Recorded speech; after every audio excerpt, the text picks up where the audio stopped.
এখানে আমি বানাবো আমের ক্ষীরমালাই। এখানে সুজিটা আমি ব্লেন্ডারে গুঁড়া করে নিয়েছি, আমটাকেও ব্লেন্ডারে ভালো করে মিক্স হয়ে গেছে। আসসালামু আলাইকুম। এদিকে আমি কড়া বসিয়ে দিয়েছি, কড়াটা গরম হয়ে গেছে, কড়ার মধ্যে আমি 2 চামচ ঘি দিয়ে দিয়েছি। ব্লেন্ডারে যে পেস্টটা করে রেখেছিলাম সেটাও কড়ার মধ্যে দিয়ে দিলাম, দিয়ে হালকা নাড়াচাড়া করে নিলাম। হালকা নাড়াচাড়া করে এর মধ্যে আমি চিনিটাও দিয়ে দেবো আর ওই গুঁড়ো করে রাখা সুজিটাও দিয়ে দেবো। ভালো করে আমটাকে আমি নাড়াচাড়া করে নিয়েছি। এবার পরিমাণ মতন এতে আমি চিনি দিয়ে দিচ্ছি। চিনি দিয়ে হালকা নাড়াচাড়া করে এরপরে আমি সুজির গুঁড়োটাও দিয়ে দিলাম, দিয়ে দুটোকে ভালো করে নেড়ে চেড়ে এটাকে অনেকটা আঁটি আঁটি করে নিতে হবে। আঁটি আঁটি করা হয়ে গেলে একে তুমি যেমন খুশি করতে পারো, গোলগুলো করতে পারো, গোল করে হালকা চ্যাপটাও করতে পারো। দেখতে দেখতে এটা হয়ে গেছে, নামিয়ে নিয়েছি। ওই কড়াতেই আমি 2 লিটার দুধ দিয়ে দিয়েছি। দুধটা ফুটি ফুটি কমাতে হবে, যত কমাবে দুধটা গাঢ় গাঢ় হবে। এদিকে আমি সেই আম আর সুজি সেগুলোকে আমি গোল গোল করে নিয়েছি। এদিকে দুধ ফুটে ফুটে অনেকটা কমে গেছে। এদিকে দুধটা ভালোভাবে জাল হয়ে গেছে, দুধের মধ্যে আমি চিনিও দিয়ে দিয়েছি, দিয়ে ভালোভাবে দুধটা মোটা মোটা হয়ে গেছে।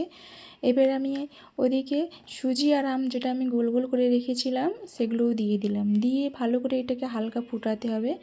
ফুটানো হয়ে গেলে এর মধ্যে আবার কিছুটা আমের পেস্ট রেখেছিলাম, ওই পেস্টটাও এই সুজি এর মধ্যে দিয়ে দিলাম। দেওয়া হয়ে গেছে। আবার কিছুটা আম আমি কুচি কুচি করেও রেখেছিলাম, সেটাও দিয়ে দেবো। অনেক টেস্টি হয়েছিল, অনেক স্বাদিষ্ট হয়েছিল। ভালো করে এটাকে আমি নাড়াচাড়া করে নিচ্ছি। এদিকে কুচি রাখা আমটাও দিয়ে দিলাম, দিয়ে ভালো করে নাড়াচাড়া করে নিচ্ছি। আর বেশিক্ষণ লাগবে না, দেখতে দেখতে হয়ে গেছে।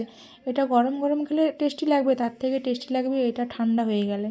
এদিকে ভালোভাবেই হয়ে গেছে। এবার আমি গ্যাসটা বন্ধ করে দিলাম, বন্ধ করে কিছুক্ষণের জন্য এটাকে আমি চাপা দিয়ে রেখে দিলাম। কিছুক্ষণ পরে আমি চাপা খুলে দেখছি খুব সুন্দরভাবে হয়েছে আমের ক্ষীরমালাই। আপনারাও বাড়িতে বানিয়ে খাবেন, খুব টেস্টি লাগবে। দেখতে দেখতে এদিকে হয়ে গেছে। এদিকে জানুকে আমি একটা প্লেটে করে দিচ্ছি, একটা প্লেটে করে জানুকে আমি দিয়ে দিলাম। দেখুন খুব সুন্দর একটা কালার এসেছে। এদিকে প্লেটে দেওয়া হয়ে গেছে, আমি এবার জানুকে দিচ্ছি। দুধটা খুব ঘন হয়েছে আর অনেক টেস্টি হয়েছিল। এবার আমি জানুকে দিয়ে দিলাম, জানু এবার খেতে বসবে। কেমন হয়েছে জানাবেন, খুব সুন্দর একটা কালার। জানু এদিকে খেতে বসে পড়েছে।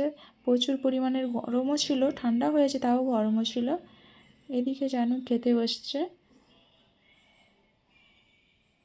আমি বলছি কেমন হয়েছে, ও খাচ্ছে, প্রচুর গরম ছিল, বলছে দুর্দান্ত হয়েছে।